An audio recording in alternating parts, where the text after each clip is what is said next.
अस्सलाम वालेकुम friends, welcome to my channel learn and grow. मैं हूं आपकी teacher Sumera Syed.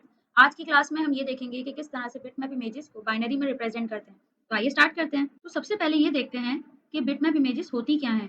Bitmap images actually array of binary data है, वो डाटा जो कि आपकी इमेज रिप्रेजेंट कर रही है बट इन बाइनरी फॉर्म। अगर हम उसे बाइनरी फॉर्म में कह देंगे तो वो एक बिटमैप इमेज है। तो बिटमैप इमेज बेसिकली एक टू डायमेंशनल ग्रिड है जिसमें पिक्सल्स आपको नजर आ रहे होंगे। और पिक्सल होता क्या है? पिक्सल एक पिक्चर एलिमेंट है, एक छोटा सा स्क्वायर जो कि जब आप इमेज को बहुत ज्यादा जूम करते हैं तो आपको नजर आ रहा होता है। वो जूम करके आपको क्यों नजर आ रहा होता है? क्योंकि उस पिक्सल की क्वालिटी बहुत ज्यादा अच्छी होती है, या आप उसको कह सकते हैं पिक्चर की रेजोल्यूशन बहुत हाई होती है। अगर आप यहाँ देखें तो इस ए में आपको डार्क ब्लैक कलर नजर आ रहा है, जबकि इस ए में ब्लैक कलर तो है बट बहुत ज्यादा डिस्टेंस में। क्यों? क्योंकि इसमें पिक्सल्स कम है, या इन अदर वर्ड्स आप कह सकते हैं कि इसकी रेजोल्यूशन लो है, जबकि इस इमेज की रेजोल्यूशन हाई है। इसी तरह राइट हैंड साइड पे एक पिक्चर है और ये एक कलर्ड इमेज है।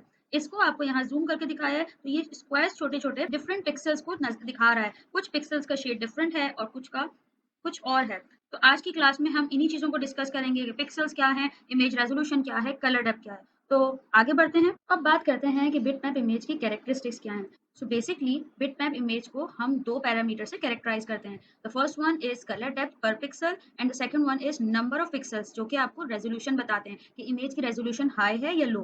तो बेसिकली कलर डेप्थ क्या है? इमेज में कितनी इंफॉर्मेशन स्टोर्ड है। आप इमेज को बहुत कम कलर से भी डिफाइन कर सकते हैं और बहुत ज्यादा से भी। आपको पता है कि हमारे पास एक wide range of colour span है, और अगर हम इमेज को लिमिटेड कलर से रिप्रेजेंट करेंगे तो उसकी कलर डेप्थ कुछ है। सेम इमेज को अगर हम और ज्यादा शेड से या और ज्यादा बिट से रिप्रेजेंट करेंगे तो उसकी कलर डेप्थ डिफरेंट होगी। तो एक इमेज आपको कभी बहुत ही अच्छी नजर आ रही होती है और कभी आप उसी इमेज को कहते हैं कि ये पिक्चर अच्छी नहीं आई बिकॉज ऑफ द कलर। कभी कलर अफेक्ट इमेज में बहुत अच्छे होते हैं और कभी अच्छे नहीं हो रहे होते।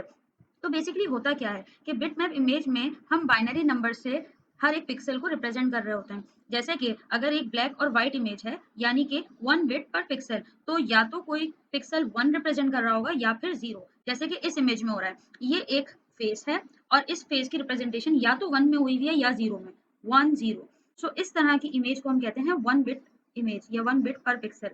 एक ऐसी इमेज या तो जिसमें या तो सिर्फ 1 है या फिर 0 है, या आप कह सकते हैं कि हमने एक कलर को एक बिट से रिप्रेजेंट किया है। तो आपके सामने है कि ये इमेज आपको कैसी नजर आ रही है। इसी तरह अगर हम कहें कि हर एक पिक्सल को हम 2 बिट से रिप्रेजेंट कर रहे हैं तो इमेज आपके पास कुछ इस तरह से होगी। यहाँ पे इन्होंने रेड को 00 और व्हाइट को 11 से रिप्रेजेंट किया हुआ है। इसी तरह येलो की शेड को 01 से रिप्रेजेंट किया है। और अगर आप थोड़ा सा गौर करें तो यहाँ पे इस येलो का मिड वाला कलर थोड़ा सा डिफरेंट है इस येलो से। तो यहाँ पे उस येलो के लिए भी हमने एक और नंबर से इसको रिप्रेजेंट किया, दैट इज 10।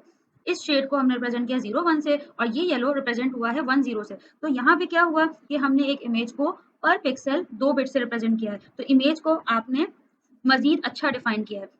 इसी तरह अगर मैं कहूँ कि हर एक पिक्सल को अगर मैं 3 बिट से रिप्रेजेंट करूँ तो इमेज आपके पास कुछ इस तरह से है। इन्होंने ब्लैक को 3 बिट से रिप्रेजेंट किया, इसी तरह लाइट ग्रीन को 001 से एंड सो ऑन। हर एक कलर की इन्होंने रिप्रेजेंटेशन 3 बिट से की है। तो इस तरीके से जितना ज्यादा हम पर पिक्सल बिट्स बढ़ाते जाएंगे, आपकी इमेज की डिटेलिंग उतनी ज्यादा होगी, या आप इन अदर वर्ड्स कह सकते हैं कि कलर डेप्थ उतनी ज्यादा होगी। इसी तरह अगर आप कहें कि एक पिक्सल आप 8 बिट से रिप्रेजेंट कर रहे हैं तो आपके पास 256 कलर्स होंगे, डिफरेंट कलर्स, जिससे आप उस इमेज को रिप्रेजेंट कर सकेंगे। तो यहाँ पे हमारे पास एक कॉन्सेप्ट है जिसे हम कहते हैं ट्रू कलर्स। तो ट्रू कलर्स बेसिकली क्या है? ट्रू कलर्स एक ऐसी इमेज होती है जिसमें 24 बिट RGB शेड्स होते हैं, यानी कि R red represents with 8 bit, green with 8 bit and blue with 8 bit, और कंबाइनली आप इसको 24 बिट कलर कह सकते हैं। यानी कि एक ऐसी इमेज जो कि 24 बिट कलर पर डिपेंड कर रही है। रेड के भी डिफरेंट शेड्स होंगे 255, इसी तरह ग्रीन के भी 255 शेड्स होंगे और ब्लू के भी। तो यहाँ पे आप एक इमेज देखें, सेम इमेज को इन्होंने 24 बिट्स यानी कि 16 मिलियन कलर से रिप्रेजेंट किया है। ये वाला पार्ट 8 बिट कलर से रिप्रेजेंट हो रहा है, ये 8 बिट से, और यहाँ पे 1 बिट से। तो यहाँ पे राइट हैंड साइड पे एक ऐसी इमेज है जिसका हाफ पार्ट 24 बिट कलर से रिप्रेजेंट हुआ है and remaining part 8 bit colour से। तो आपको जो सेकंड पार्ट है वो पिक्सेलेट नजर आ रहा है, मतलब उसमें आपको इमेज क्लियर नहीं है। और यहाँ पे इसकी डिटेलिंग ज्यादा हुई हुई है क्योंकि ये 24 बिट कलर से मिलकर बनी है। हर एक पिक्सल 24 बिट से रिप्रेजेंट हो रहा है। सो आई होप कि आपको कलर डेप्थ क्लियर होगा। Let's move ahead.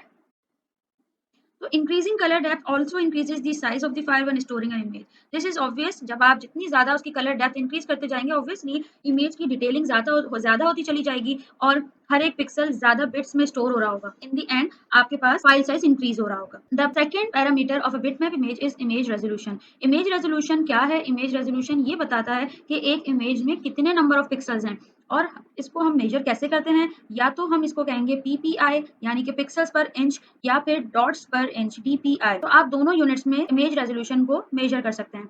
तो अगर मैं कहूँ कि एक इमेज के पिक्सल्स 4096 इंटू 3072 पिक्सल्स हैं, दैट मीन्स इतने number of pixels in total उसमें होंगे।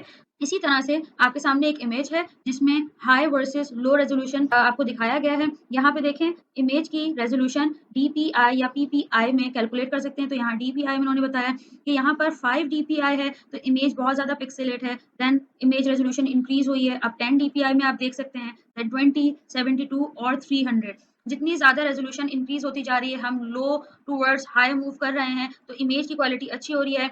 फर्स्ट पिक्चर में आप ये देख सकते हैं कि ये कहीं से नहीं पता चल रहा कि इन द एंड ये एक सर्कल होगा, जबकि लास्ट में इमेज क्योंकि क्लियर है तो अब आप आइडेंटिफाई कर सके इट्स अ सर्कल। तो इस तरीके से आप एक इमेज के पैरामीटर्स के जरिए इमेज की क्वालिटी को बता सकते हैं। बट अगेन अगर इमेज रेजोल्यूशन इंक्रीज होगी तो ऑब्वियसली फाइल साइज इंक्रीज होगी और आप अगर उस फाइल को कहीं अपलोड करते हैं या कहीं से डाउनलोड करते हैं तो ऑब्वियसली आपकी अपलोडिंग में भी टाइम कंज्यूम होगा और डाउनलोडिंग में भी, but in the end you will have a very good quality image. So I hope कि आपको आज का लेक्चर समझ आया होगा और आपको ये बहुत आसान लगा होगा। आज के लेक्चर तक हमने ये डिस्कस कर लिया कि किस तरह से हम टेक्स्ट को बाइनरी में रिप्रेजेंट करते हैं, इमेजेस को बाइनरी में रिप्रेजेंट करते हैं और साउंड को बाइनरी में रिप्रेजेंट करते हैं। हमारे पास ये 3 तरह का ही डाटा है जो कि हम कंप्यूटर में स्टोर कर रहे होते हैं। तो इन सब की प्रोसेसिंग किस तरह होती है हमने आज की क्लास तक ये चीज़ें डिस्कस कर ली हैं। सो आने वाली क्लास में हम फाइल कंप्रेशन डिस्कस करेंगे। सो आई होप आपने मेरा चैनल सब्सक्राइब कर लिया है। अगर सब्सक्राइब नहीं किया तो अभी कर लीजिए और बेल आइकन पे क्लिक ज़रूर कीजिएगा ताकि आप मेरे नेक्स्ट लेक्चर को मिस ना करें। टेक केयर, अल्लाह हाफ़िज़।